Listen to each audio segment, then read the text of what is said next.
Hello, ladies and gentlemen, and welcome to another episode of Play the Tape. I'm your host, Derek J. Fields. Listen, it's a blessing and an honor to be here. Disclaimer, because I got it right here on my computer, my notes, because sometimes I forget. You know how I am. If you've been listening for a while, full disclaimer, we are not licensed or certified drug and alcohol counselors. We are not licensed clinical social workers. We are not licensed therapists, but what we are is we are certified peer support, but that is a little bit different than being a licensed and certified counselor. But we will have them on the show to bring a different perspective, a different experience, strength, and hope, and a different view, excuse me, on how mental health, addiction, and suicide prevention looks at a professional level. But for Play the Tape, we are a platform of community support, advocacy, and education when it comes to those who have mental health and addiction concerns and issues, and also suicide prevention, educating our community on the importance of how mental health, addiction, and suicide affect us and impact us as a community. My guest today is a brother I met at our peer support training. Good brother, man of God. His story is very inspirational from how he started, from the processes, from the trials and tribulations, from the ups and downs, from the peaks and valleys, to experience, to strength, to hope, and to joy that he has in his story, and his triumph and his victory to get him where he is right now. This is my brother Quenton Credle. Did I say that right? I see. That's why I asked you at the beginning. Cradle. Cradle. See what I'm saying? See? Yeah. Quenton Credle, my brother. Yes, sir. And we're always about laughter, because laughter is good for the spirit. But my brother Quenton, listen, I thank you again for being up here and sacrificing and taking some of your time out of your day with what you got going on, and coming up here sharing your experience, strength, and hope to the viewers, to the listeners, to let them know that recovery and wellness is possible, no matter what your background, no matter what your history, no matter what your circumstances. So, Quenton, my brother, I thank you for being here, and I'm very grateful that you're here. Thank you for having me on, man. It's a pleasure. Absolutely. So listen, we'll take about an hour, about 50, 55 minutes. We're going to get to your story. I just want you, wherever you want to start, the floor is yours, my brother. However you want to start, wherever you want to start, the floor is yours. Absolutely. All right. I guess I want to start like in the beginning, like how I grew up. I grew up in a pretty good location. I grew up with a hardworking mother.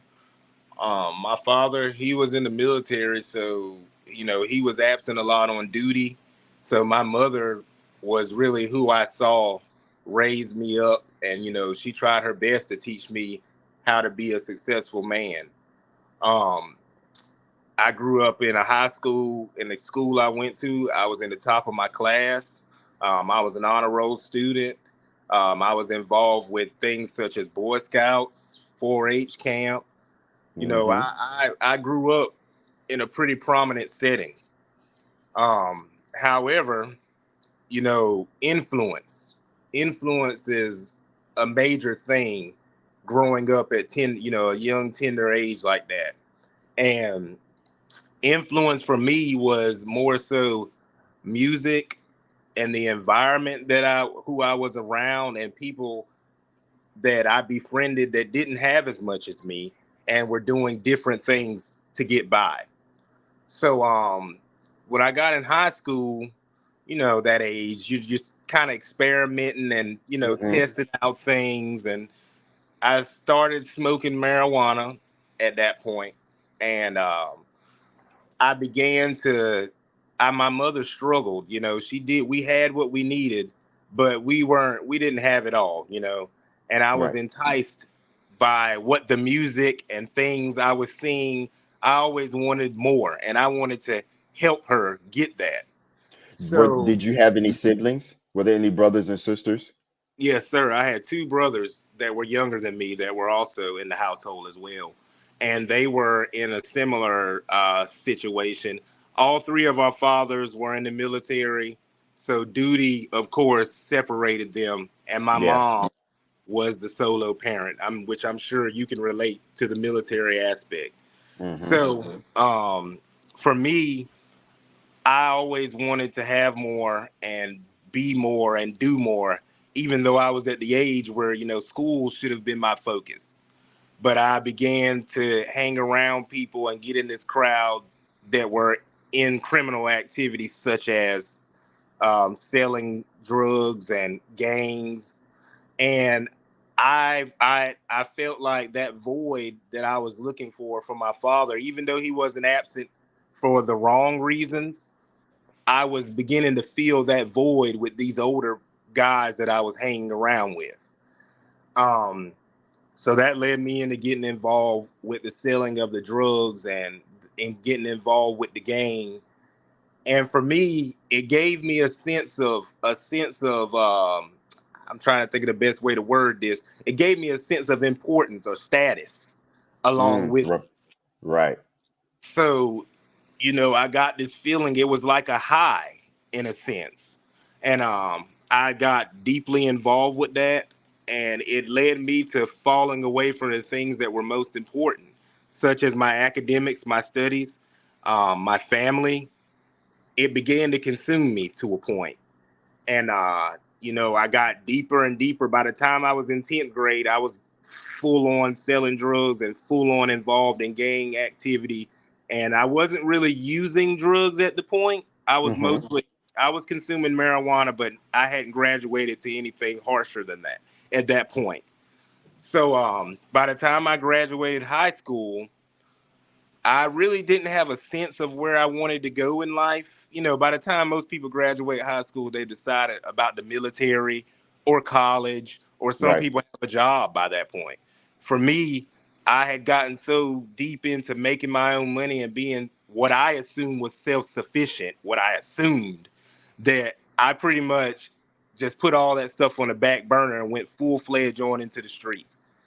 By the time I was 18, 19 years old, I was in a lifestyle where it was only a matter of time before I would be led to incarceration. I knew that. That was always a thought in the back of my mind. But also, by the time that I had graduated, you know,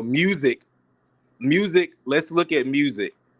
Mm-hmm. Music back in the day, like, let's give an example like KRS-One, uh, KRS-One, Public Enemy. These guys they were rappers, but they also had a message that they were trying to give to us. Right. By the time I graduated high school, music had completely changed into something else. Mm-hmm. It was the glorifying of the drug selling, the womanizing, and things like that. I'm not trying to tear that down, but I'm saying that's not a good influence. That's what in my opinion. Right. And for me, that's what I glorified. So in 2008, that's when I graduated high school.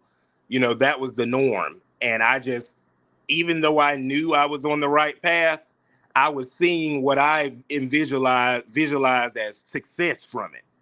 Was there anyone that could intervene that you would have listened to at that time that would have been like, hey, Quentin, you're headed to either death or the penitentiary. Like it's one of those two options. Was there anyone that did intervene or could have intervened that you would have listened to? There was people that did intervene, plenty of people actually, some people that I had grew up with that were mentoring me at the Boys and Girls Club, some people from my grandmother's church. They did, but they couldn't, because my mind was full fledged on into that direction. I would hear you with Mm-hmm. these, but I wasn't listening to you. See, there's a difference between, Mm, you can use these all day. They're there, they're going to catch it. But there was nothing that they could do to stop me. And the more that people tried to intervene, that led me to the more I pushed people away Right. because I didn't want to hear the intervening, even though there are people that tried. To me, you were naive and you had no idea of my what I was in visualizing as success. Okay, Mm-hmm. so on the flip side of that same coin, I had plenty of people that were there on the negative aspect that were praising me or giving me this satisfaction that I was going in the right direction. Mm. Well, let me fast forward. So I ended up catching a bunch of charges. I ended up getting caught in my drug dealing aspect and things I had going on, which led to me being incarcerated several times. What I took from that, and this is something that I wish a lot of our younger guys coming up, this is a message that I really try to give to them. When all those people and all that status that I had when I was out there, when all that was taken away from me and I was incarcerated, none of those people were there. You know Wow. who was there? The same people that were trying to intervene before I got there. That same support system and those same people were there, even though I had pushed them away, even though I had ignored them, even though I gave them no time of day. They were still there to support me while I was incarcerated. That Now, gave me goosebumps, bro. Like that gave me, and I mean that in like joy. And right, I'm so thankful that you said that. Because that's a very, very important lesson for the youth that is involved in that type of activity to right, understand that, listen, the people that is going to give you admiration, praise you, and lift you up, be it at a party with you, spend that money, do all these different types of activities out in the street, they hmm ain't going to be with you when you get locked up or when you really, absolutely, really need them. But the right, people that love you before all of that and trying to encourage you to go a different direction, those are the ones that's going to support you in your right, time of need and give you that support. Man, that's an important, that's such a profound message. and right, and and I hope that's something that you can inspire to teach the youth, because they need right, to hear that. They need to right. hear that. Yeah. Exactly, absolutely. If those people cared that what I in the beginning of my incarceration, I did a lot of digging into my mind because I had lost so many friends to overdose, gun violence. Several of my friends got long sentences that they were that there's some of them are still incarcerated to this day, and that's been in 2010, 2013, 10, 11 years ago. But what I really took from it was those people that are trying to intervene, they don't have to take any time out of their day, anything away from their life to stop and say a caring word or say, hey, man, you need to stop. The people that are with you on a daily basis while you're out there doing what you're doing, they're enjoying the women that you're bringing, they're enjoying the parties that you're throwing. If they were your true friends, they would stop at least once. Think about all the times y'all hang together. I was with my people every day. They would Hmm. stop at least once and say, hey, man, you need to do something different if they really cared. Right. But they don't. They enable and they influence to continue, not for you, but usually 9 times out of 10 for self, what they're getting off of Yes. you. They care Yes. nothing about you. And when you Leeching. go, exactly, Leeching. Yes. exactly. When you go away, see, now there's nothing you can do for them. Now you need them to do something for you, be a support system for you, and they'll be gone just like that. That was a hard truth for me, a hard pill for me to swallow because I was embarrassed to go back to those people, to have to call from the jail phone to those people and say, "Hey, listen, I know that I should have listened to you, but I didn't, and I'm in a situation now where I need you." And there were several people that tried to intervene back then that weren't receptive Mm. now of me because of the bridge. I had burned that bridge Right. because And of that's a it. Mm-hmm. That's a very important lesson. When I go speak, I share about that. I because it happened to me. I in my active addiction years, I burned a lot of bridges and hurt a lot of people. And Right. some of those relationships are gone. Some of Mm-hmm. those relationships have been mended, but some of Mm-hmm. those relationships are at a distance where they are holding me here. Mm-hmm. Like Right. they got me at 6 feet. Like, Right. I love you, I've forgiven you, you're over there. And Right. I Right. share about that because that's very important.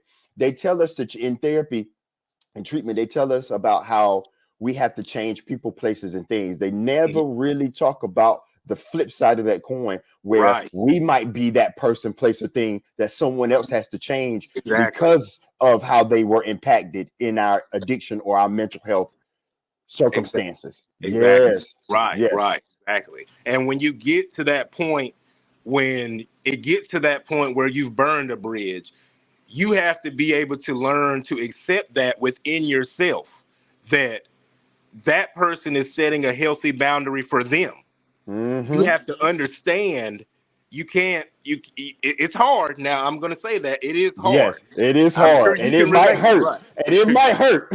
Yeah, it's not just it's not simple by any means, No, right. but you have to really a part of this what we're going to get to eventually in this conversation is the recovery and the release of it. A part of Mm-hmm. that is being able to really sit down and evaluate and do a self-assessment, an inventory on yourself, because you have to be held accountable and take responsibility for things that you may have said or done.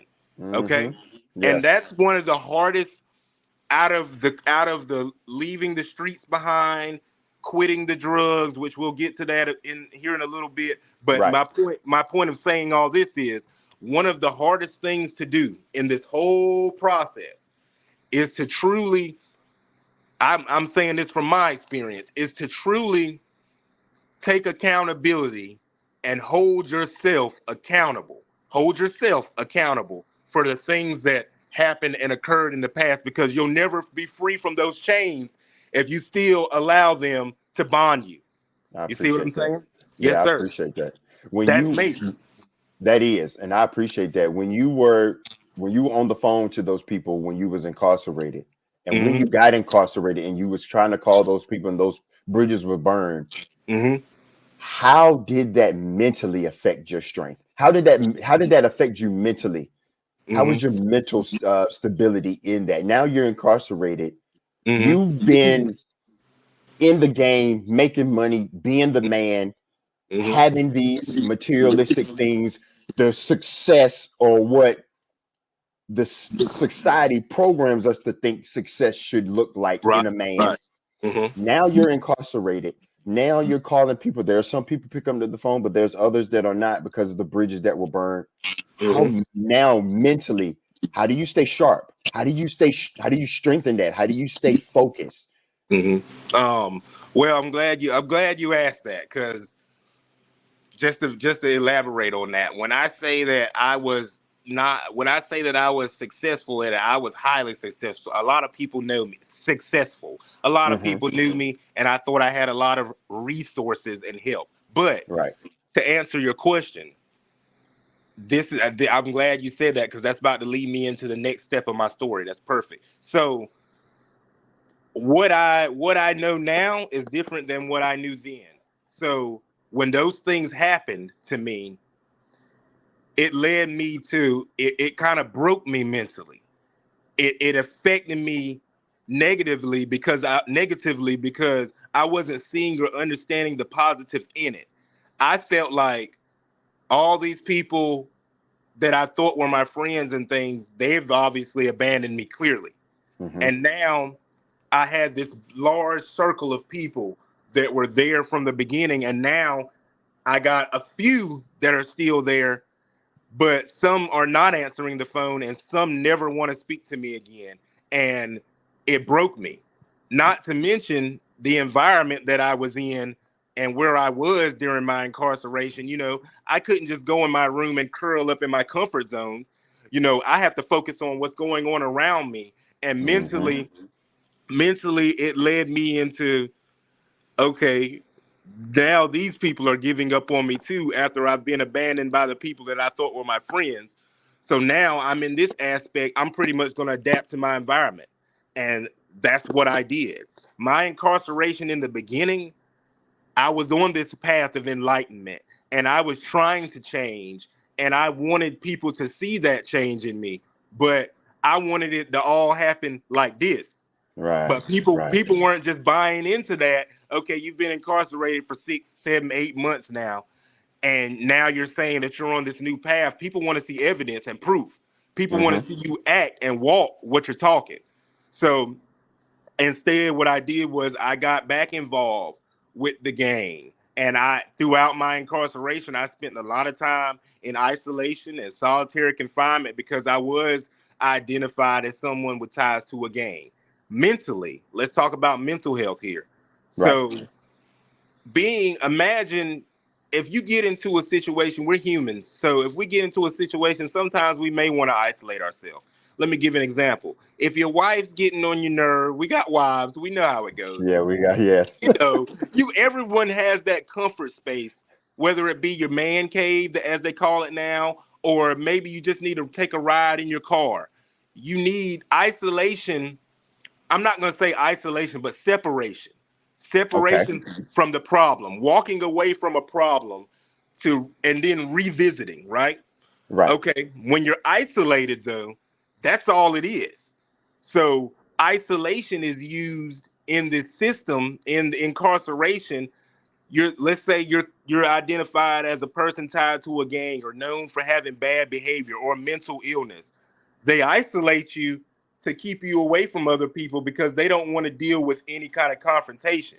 But mentally, when you're isolated, that leads to anxiety, which I was diagnosed with, Mm-hmm. depression, which I was diagnosed with, because it literally put me in a place where I had no hope.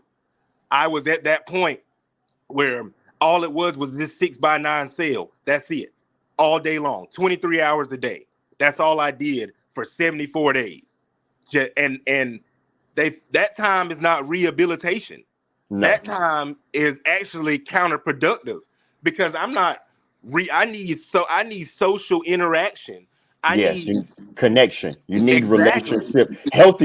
Let me specify healthy relationship, healthy Exactly. connection. Yes. Right. I Right. need that I need that to heal. I need that to be a better version of myself. So in that isolation period, all I could think about was all that I've lost, everyone that I've lost, all these material things that I thought were so great. And now I'm literally in a concrete steel box in nothing but my underclothes. It's literally all been taken away from me. In those moments and those nights, it was some nights that I cried so much, my eyes wouldn't even produce water anymore. Mm. A tear, I could take my hand and slam it in that door and a tear wouldn't even be able to come out because I had cried so much. I was mentally broken. So I get released. When I first got released, it was like having to readjust, to society and trying to get my things back in order. But now I got a criminal background. Mm-hmm. Now the people that cut me off or the people that I did reconnect with that were really they want to see the action in me. Now, all this talking I've been doing over the phone, they want to see it. But Right. they don't know what I endured in there. They don't understand that mentally, physically I may look okay, but mentally I'm not.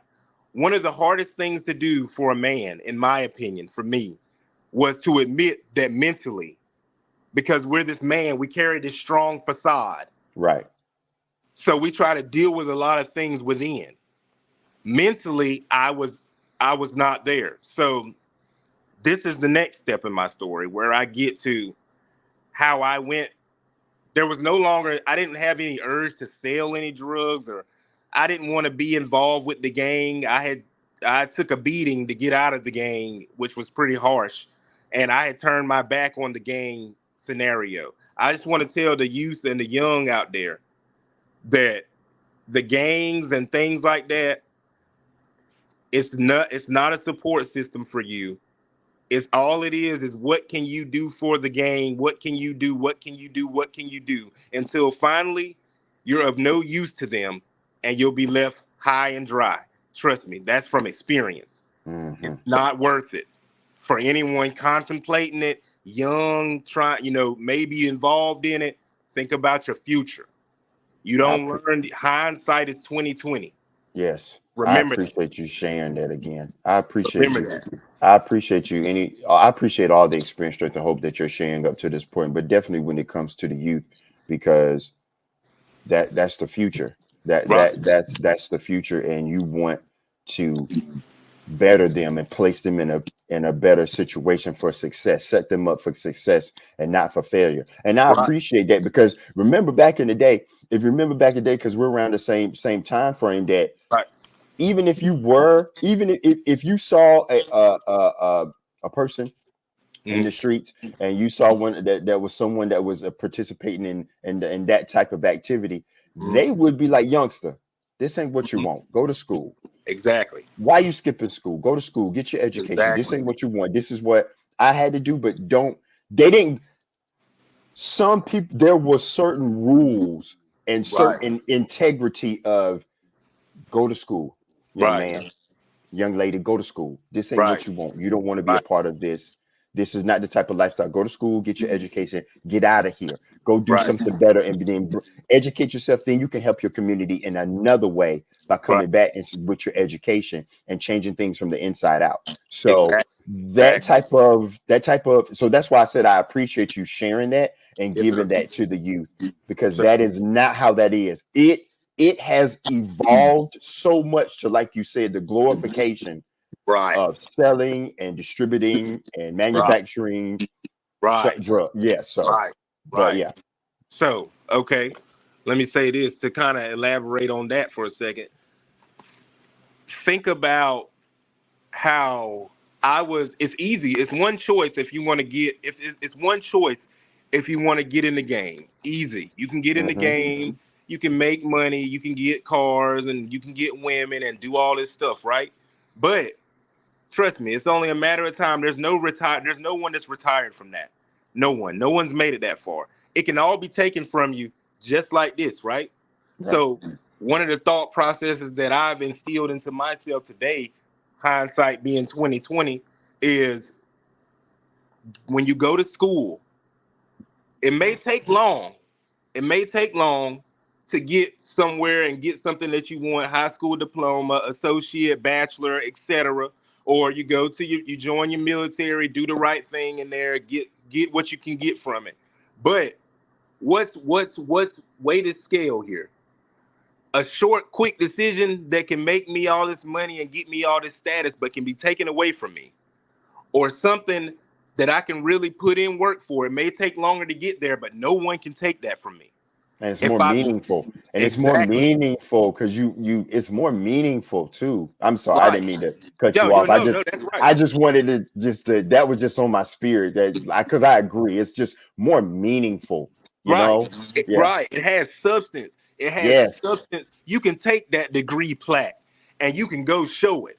You can take that honorable discharge or whatever it may be and show it. Hey, this is what I did, and this is how I got this, or whatever it may be. You can't go and show your gang tattoos or whatever you bought with your, because you have to hide it. You see, you can't glorify that or you can't show it. That's what it's about. That's what self-satisfaction is, showing the fruits of your labor, right? That goes all the Hmm. way back to the Bible talks about the fruits of your labor, correct? Right. Yes. But in order to show the fruits of your labor, you have to you have to go about it the correct way, is how I feel, because you Hmm. can't go around broadcasting all this stuff and you ain't got no kind of proof where it come from. You can't tell nobody how you got it. See, looking over your shoulder, that's not how life's supposed to be. That's stress. Anyway, the point of the story is, you put in, if you work hard for something, in the end, the value of it is upscaled. It's worth it in the Yes, it end. is. That's Yes, it true. is. That's true self gratification.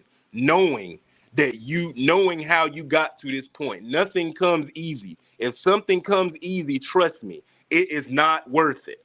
And that Hmm. goes for anything, whether it be materialistic things, whether it be a partner, a male or a female that you're seeking a relationship with.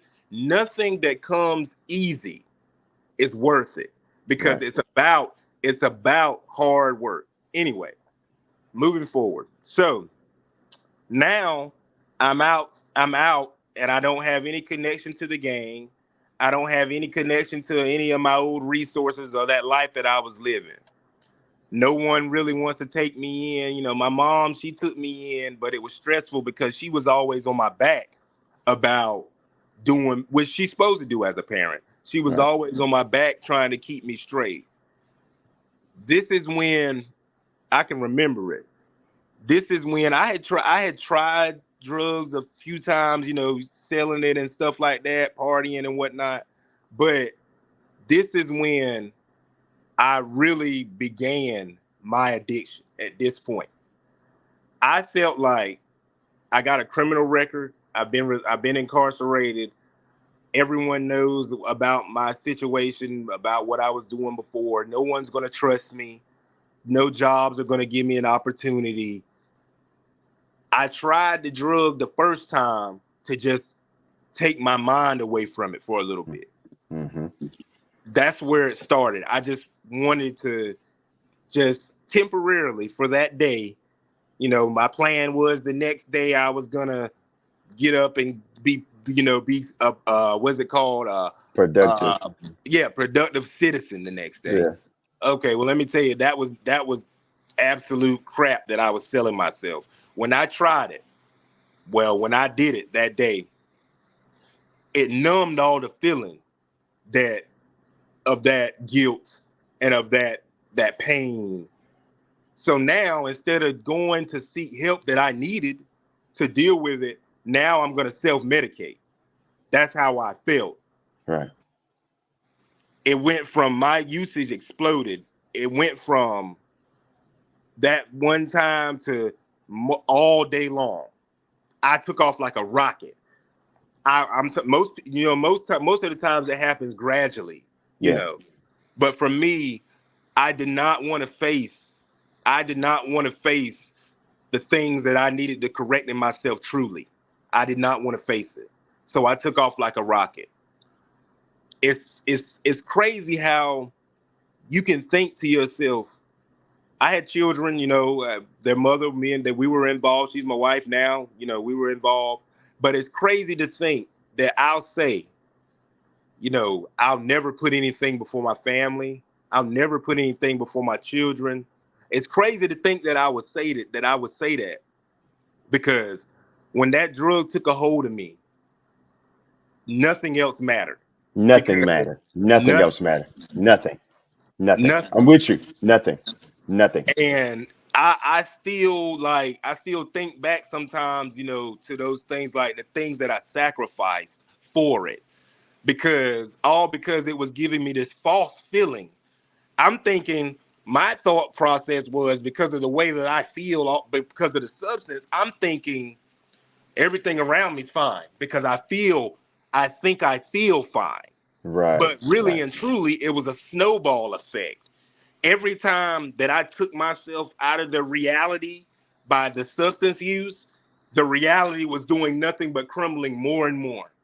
And I could not realize that because of it all boiled down to me being afraid to face the things that I needed to correct my own character flaws. Mm. The bridges that were burnt, the people, those things will heal themselves if you do right over time. But the true construction, what truly needs to go under construction is here. It's here. Right. Because once that substance gets in you, I'll speak from my own personal experience. Once that substance got into me, I was no longer myself. Right. I was the Right. furthest from myself that I had ever been. Suicide, contemplated it. This is the same substance that killed several of my friends. But to medicate myself and to get away from the pain and not properly heal, I was willing to dance with that same thing that took their Yeah. life. That's Wow. powerful. That That's is, man. powerful. That I is, man. knew, I knew that's what caused them to pass away. But none of that thought never crossed my mind when I was using. So as I began the snowball effect, people were there and trying to help me. My wife, she was there. My mom, they could see what was beginning to happen. The use more and more. I'm disappearing for days at a time. I'm gone. When I am around, I'm not in my right mind because I can't use. They were there and trying to get me to get help. But for me, I was afraid of help because I was afraid for someone, I was afraid to hear. I knew it within me, but I knew that I wasn't going to take any steps. I was afraid to be held accountable.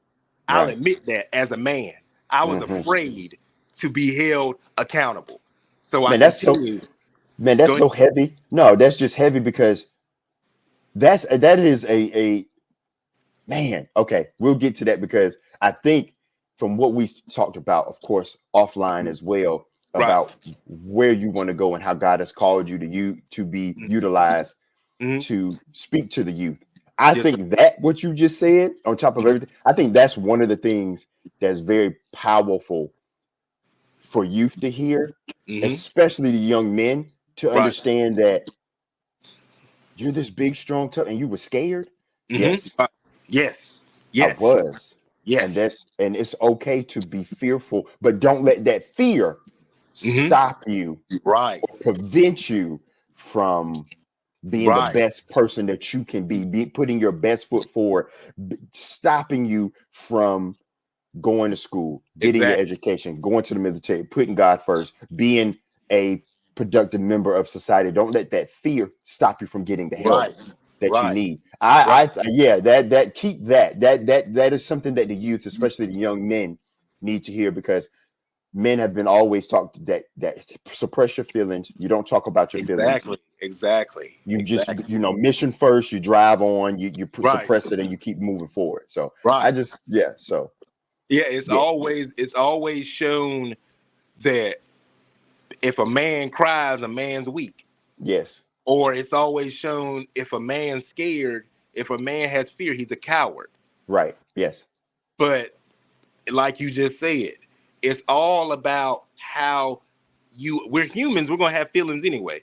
It's all Yes. about how you apply it. Mm. It's just Hmm. like knowledge. It's just like anything else. What good is having a head full of knowledge if you never apply it? Correct. Absolutely. You see what I'm Absolutely. I So sure do. for me at that point, I had that stigma on me. My dad, like I said, my dad, he was in the military now. He was a career military man. I never, Same. I I never saw my dad show any other emotion other than courage and strength. Even though I know he's human and I know that things were, I never saw it.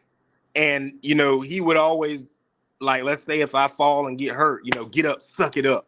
Or let's say if I was sad talking to him on the phone, how I wanted him to be home and stuff.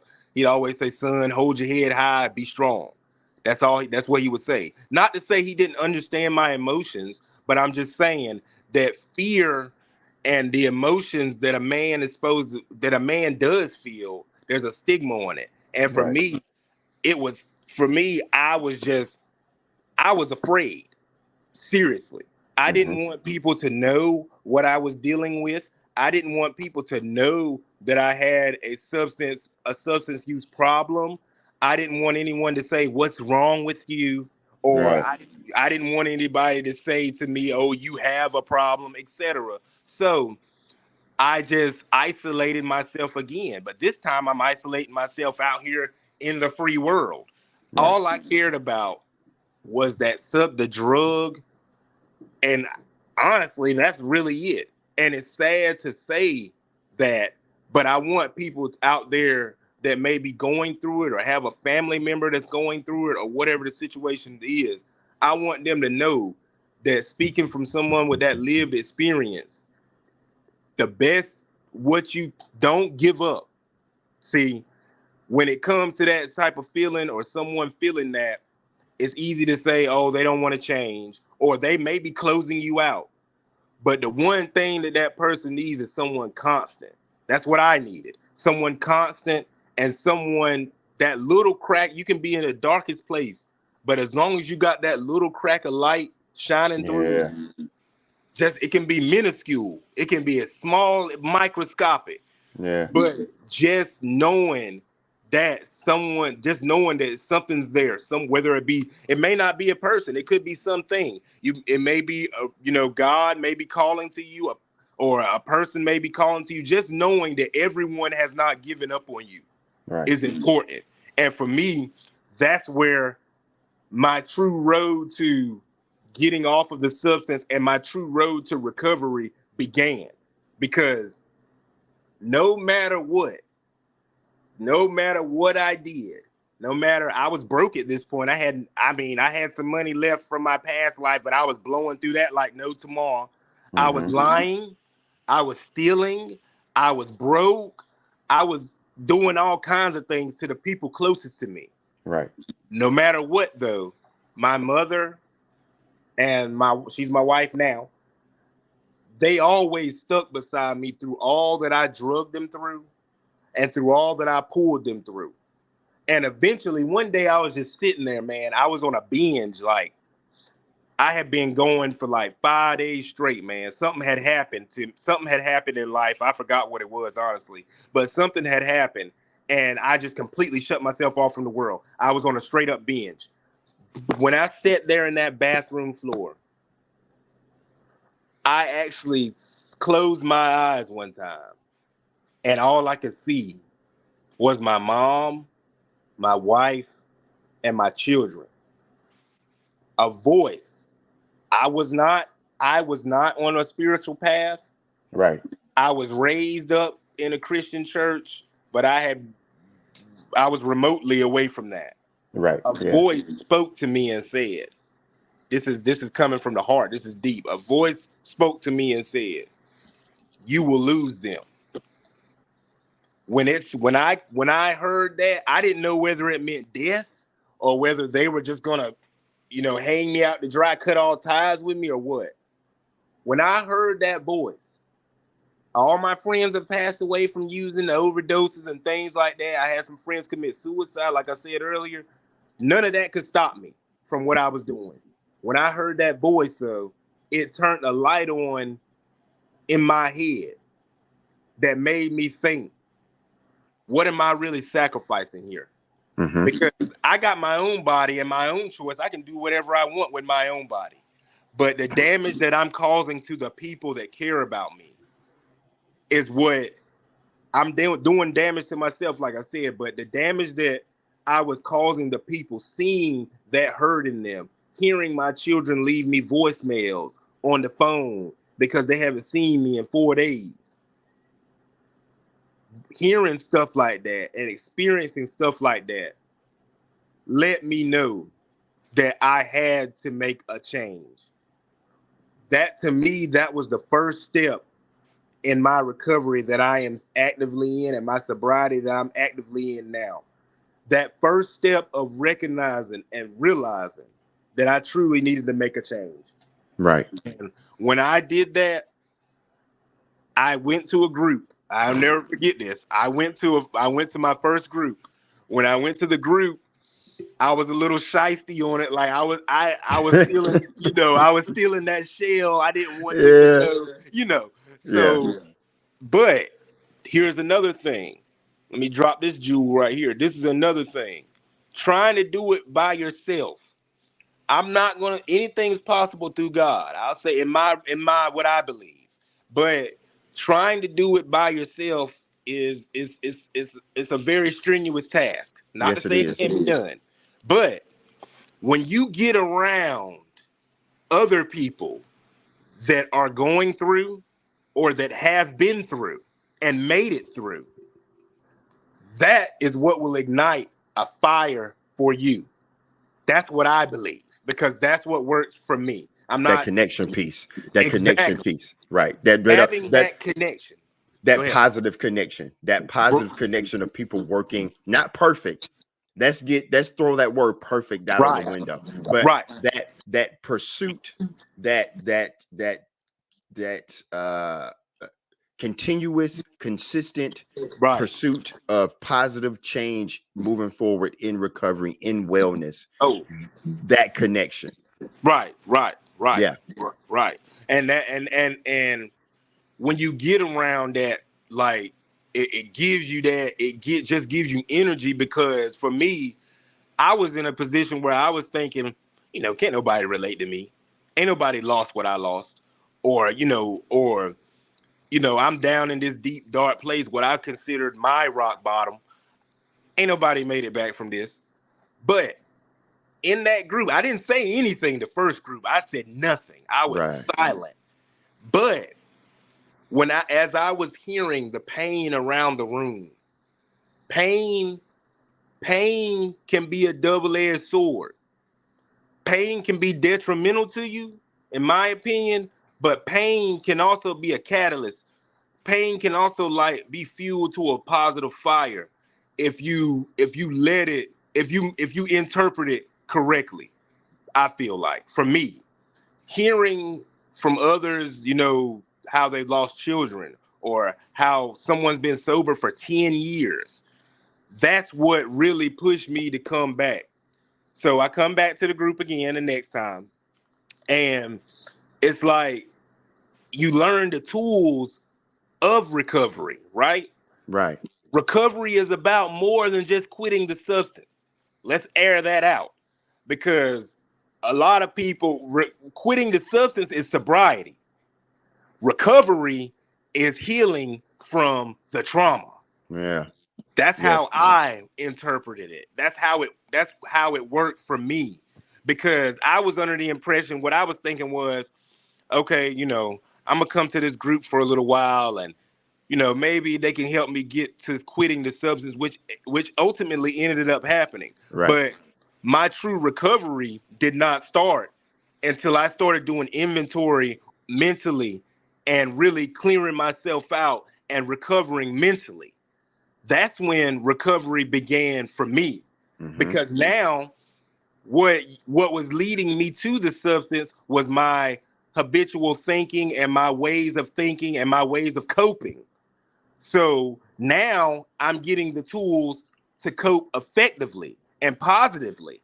Now, like I told y'all at the peer support class, I never knew that I like to read books. Never knew it. It was never fathomed it. It was the furthest thing from my mind, reading a Right. book. Yeah. I was never in touch with things like nature. I was never one to just call somebody on the phone and be like, look, hey, I'm going through something. I want to talk to you about it. I was closed off and never expressed any emotion. Once I started getting those tools, though, I started feeling myself. Because even think about this, even after you're sober, how many thoughts do you have that you revert back to? Man, you revert back to that thinking that Yes. led you to do Yes. the substance. You see what I'm saying? Yes. So for me, I really had to recover my mental. My mental was important. Learning to communicate effectively. Learning in that moment, when it's now, I'm fresh in sobriety. It's been a few months, and knowing, instead of sitting there weighing that scale in my mind, do I keep my sobriety, or am I going to let this bad situation just lead me back to use? Or Yes, yes, yes, yes, yes, yes, yes, yes. That yes, that changing thinking, that changes behavior. yes, yes, Learning how to sit through an emotion without it turning into using or yes, manifesting itself in unhealthy ways. yes. Absolutely. That is one of the hardest moments. And I'm sure anyone actively in recovery, which I feel like recovery is an ongoing thing. So I feel like it's a For forever the rest thing. of your life. It's for the Yeah, rest of your yeah, life. yeah. I had to once I wrapped my head and my mind around, I'm not going to get a degree. I'm not going to get a diploma. I'm not going to get a certificate of completion. I'm not Mhm. going to get a certification. Right. I'm going to be in recovery for the rest of my life. Once I started thinking about that and Right. accepting it, and then taking a deep breath, that's Right. okay. I'm Right. okay with being in recovery and wellness for the rest of my life. If I get to be in joy and have freedom, Right. Right. okay, Right. that's fine. What's the alternative? You Right. know? Right. Right. Yeah. Right. Yeah. You're right. And see, that's for me, I can relate to that because I was the same way. I was thinking, okay, let me say I get 12 months in here. Oh, I'm recovered. Yeah. What do I need to go back to the group for? I've recovered from, Right. but the same type of situation with me, I sat down and I started feeling like recovery feels pretty good to me. Mm-hmm. And I'm fine with consistently and constantly learning new things about myself or adding Yeah. new things, new positive things to myself. I'm Yes. comfortable with that. And I Yes. think that that's a key thing that needs to be expressed a lot more, that you're not going to get a certificate or a degree or a plaque for this. It's ongoing, and recovery is not just recover. Let's clarify. Recovery is not just substance abuse, Right. trauma, anything that may have affected you that changed your mental, physical being, whatever. Recovery is a stigma put around it that when you hear recovery, oh, they were on drugs. There's a lot more to it. Thank you for saying that, because Yeah. I say that is a mindset that I have. I say recovery, inspirational change moving forward. And I say recovery isn't exclusively used for mental health or Right. addiction or substance use. What Right. is recovery? Recovery for me is kissing my children, holding Right. my Right. wife's hand, going to get some sun on my face, helping my dad cut the grass. Like, Right. that's going to the beach and putting my toes in the sand. Whatever it is Right. for you, but let it be a positive change moving forward that will continue Exactly. to grow Exactly. and continue that process of restoration. So Exactly. yeah, Exactly. That pushes. See, when those types of stigmas or things get placed on it, that leads to a lot more hesitance of people wanting to enter it or attempt it because yeah, they I feel like that. right. People, it's felt like if I walk into this group, they're all going to look at me, even though some of them have been where I have, not even just a group, public period. People are going to view me as a certain, and that needs to be addressed, and we need to try to minimize that as much as possible because recovery is beautiful. Like you Yes, it said, is. cutting your dad's grass, that's awesome. You know what I'm saying? I mean, Yeah, I'm just saying, kissing your children, that's great. But it's just viewed as you're recovered because you're getting off substances and trying to overcome a mental illness. No, it's more yeah, than that. It's very, very beautiful. it is. One, go ahead. No, no, we got about 3 minutes, Okay, okay. and I want a couple things that you do for your recovery and your wellness, and Hmm. then I want a couple things that you're grateful for. Okay. For my recovery and my wellness, I try to spend as much time as I can evaluating myself and my surroundings. I never ever forget where I come from. I don't use those things as mistakes. I use them as lessons. I Mm. always go back to them, and that's how it's a chessboard. I always go back to my previous moves, and that determines how I'm going to move in the future. That is insightful. Yes, sir. That Yes, is real sir. insightful. That is real Sir. insightful, because I like chess. I play chess too, and I'm Yeah. teaching my wife how to do it and my son. That's Yeah. real insightful. That's literal. That's literal. I like that. I like that. That's I might have to literal. use. I might use that cue. You got it. You got it. You got it. Use it away, my boy. I You might got use it. that one. You got it. Okay. Yeah. So what I'm grateful for the most, and this is me, my Lord and Savior Jesus Christ. I'm grateful Yeah. because Amen. Amen. because he made all this possible. He gave me the tools and equipped me for this trials and tribulation. It was all this was meant to be, so I Hmm. could be who I am now. I'm grateful for my family. I'm grateful for them being there and never giving up on me throughout this whole process. And I'm grateful for recovery and the people that I've met during my recovery. And Yeah. I'm just the person that recovery has allowed me to become, the new version of myself. I am so I see the joy in your face, and that's what I hope people, when you look at how me and Q speak, especially my brother Q, how Quentin speaks, and he talks about recovery and his wellness and his journey. I just want you to just see the joy in his eyes, and the cheeks go up and the smile and the teeth are showing, Yeah. like, because like he said, recovery is beautiful. I'm grateful for another day. I'm grateful for my Lord and Savior Jesus Christ. I'm grateful for another day of being clean. I'm grateful for my support system. I'm also grateful for the people that I meet on my recovery and wellness journey. Yeah. I am grateful to be. I'm grateful for that we can help and get and be beacons of hope Yes. because of Yes. everything that we've been through. We are here by the grace of God, and we are here. It can be done.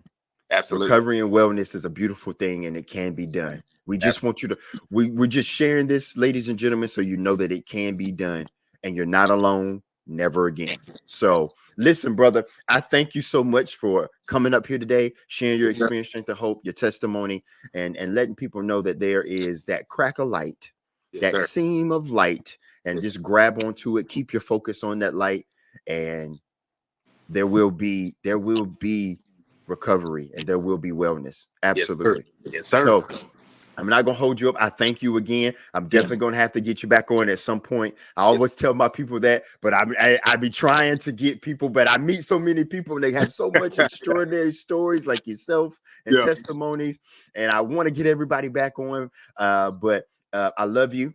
Love you too, First and brother. foremost, Yes, sir. I love you very much. I'm very grateful for meeting you. But until next time, Q, Yes, sir. listen, I love you. Be blessed, peace and Sir. love to you and your family. And I'll talk to you soon, brother. All right. Talk to you too. Play the tape, baby. Yeah, I always play the tape. I All right, play bro. it safe. All right. Listen, ladies and gentlemen, that's what we do here at Play the Tape. Another episode is wrapped up. With hope comes love, with love comes faith, with faith comes recovery, and with recovery comes wellness. I can't, but we can. Never alone, never again. There are people like Q and myself that have jumped down in that pit with you because we know the way out. We can help. And we enjoy doing it because it brings us joy. And we want to share that joy and that hope with you. That's what Play the Tape is about. Play the Tape is about hope and joy and freedom from any mental health concern, from any addiction or substance that you may be going through. We're not perfect and we don't claim to be, but what we are is in pursuit of recovery and wellness in God every day, just for today. Hey, until next time, peace.